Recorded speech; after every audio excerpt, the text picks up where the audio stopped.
welcome to my channel. Well, here's another type of lock. It's a circular type of lock.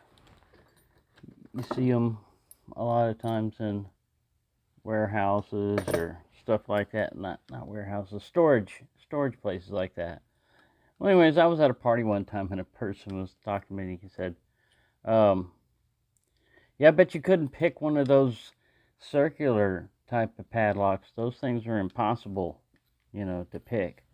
Well, they do have pretty good security because, everything's protected. And this has got a good boron shackle, which resists bolt cutters and stuff like that. But what I wanted to see if you could pick up on this, I'm going to move the microphone up closer to the lock because you'll hear, when you set a pin, you'll hear the click. Sometimes you can hear them, and this one's really pronounced. I'll put the microphone over here. Alright, so when I go in, pin 1 is loose, but pin 2 is binding.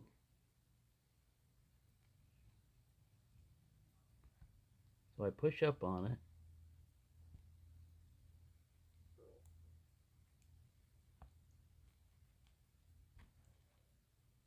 Damn dog barking in the background. Wow, I didn't expect it to be that loud. And then I go to pin 1, if I got it right. I didn't get it right. Let me try this again. It's hard to do because I'm back here and the microphone's up there and I can't see. I'll try to use the camera as my eyeballs. Focus, you idiot. Focus, focus. Alright, pin 1, when I go to pick it, is loose. See how it's just falling back down? So I got to get to pin 2. My finger's in the way, but this is the way I pick. Other people think it's odd.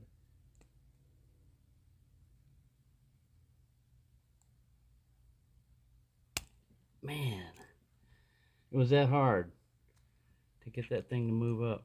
Click.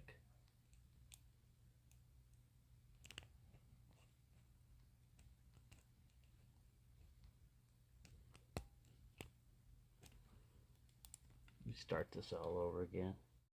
Alright, let's see if we can hear some pin clicking.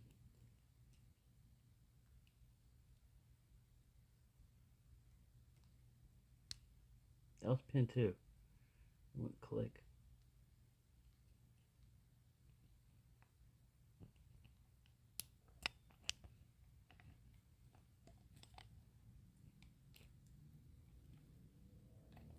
I've got it open. I didn't know I had it open.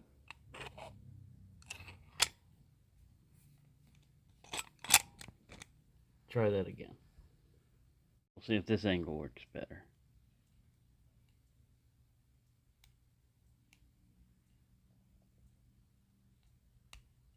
That was a click. You didn't hear it very well, but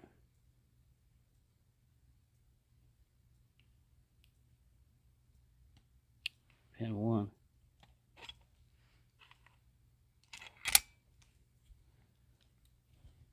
It's locked.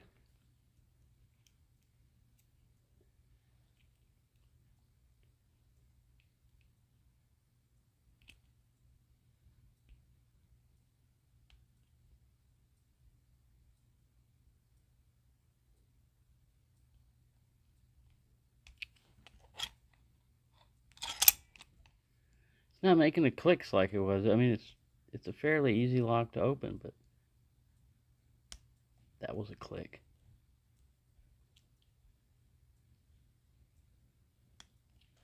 That was another one.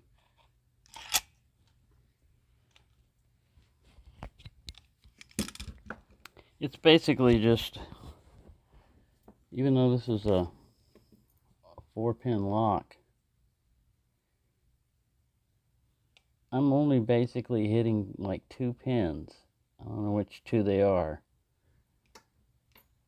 You can count them. Like, see, a lot of times when we count pins on locks, it depends on what the lock manufacturer has, but most of them it's usually the first cut is pin 1. This is just a shoulder to keep it going too far. This is pin 1, this is pin 2, this is pin 3, and this is pin 4. And they give different numbers for the cuts on these. When you're making a key, you know, a lot of times they'll just have a code like 3241 or something like that. And all it is just the different sizes of cuts on the key. So if you know the number of a key, sometimes, it used to be Master Lock, always put those numbers on there. And then all somebody had to do was look at your keys and see those numbers, and they would know exactly what the bidding was to get into your house. You know, like this. This is changed now, 2800 and stuff. But I mean, they would put a number like that on there, and it would be the exact number you needed to get into that lock. Oh, I gotta hit pin 1, I think.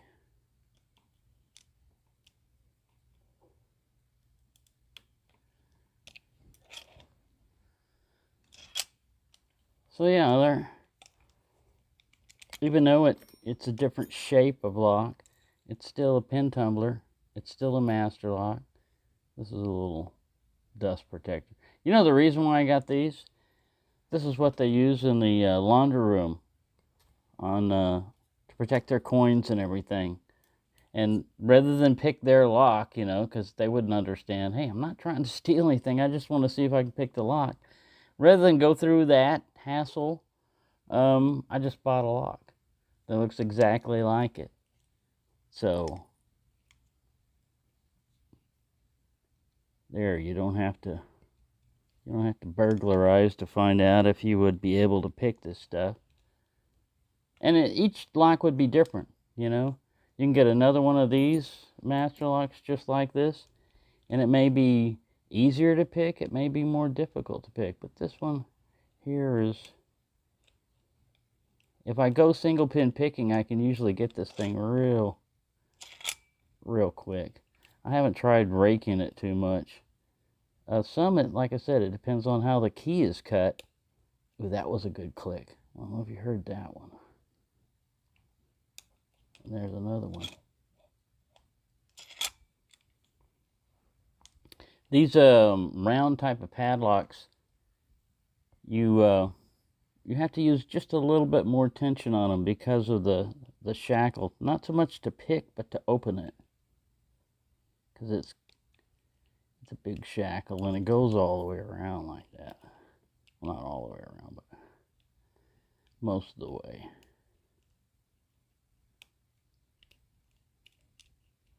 And sometimes if you're doing like this and you're not getting anywhere, you just reset it.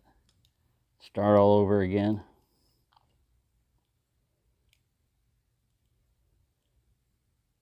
After a while, you get to know a lock. That's why it's good to have a variety of them, because after a while, you get to know a lock and it's no more of a challenge. See how this one's being a pain in the butt.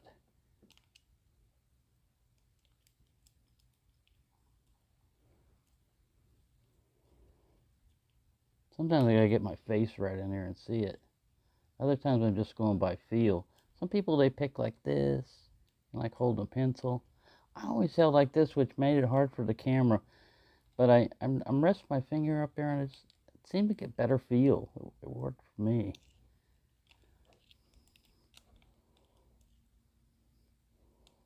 I don't want to make this a 2-day long video. This is the last time I picked this stupid lock. Alright, I got one pin set. There was a slight turn on the core.